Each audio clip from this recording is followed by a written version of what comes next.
Budite oprezni. Ćaci neimari krenuli u rušenje Beograda. Bušenje tunela je počelo ispod Zelenog venca. Na mestu današnje pijace je nekada bilo malo jezero zvano Mrtva bara, koje su punivi potoci sa Terazija. Ceo taj potok je pod vodom, a ćaci krenuli sa bušenjem bez prethodnih istraživanja i studija. Posle više najava, u Beogradu su danas počeli pripremni radovi za izgradnju tunela između Savske i Dunavske padine.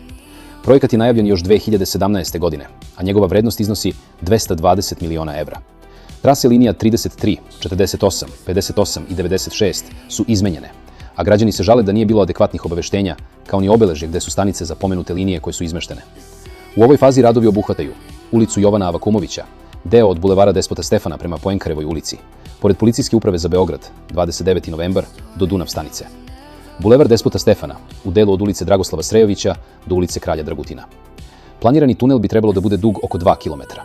Predviđene su 2 tunelske cevi sa po 2 saobraćajne trake, bez prolaza za pešake, a planira se i uvođenje autobuskih linija koje će prolaziti kroz tunel.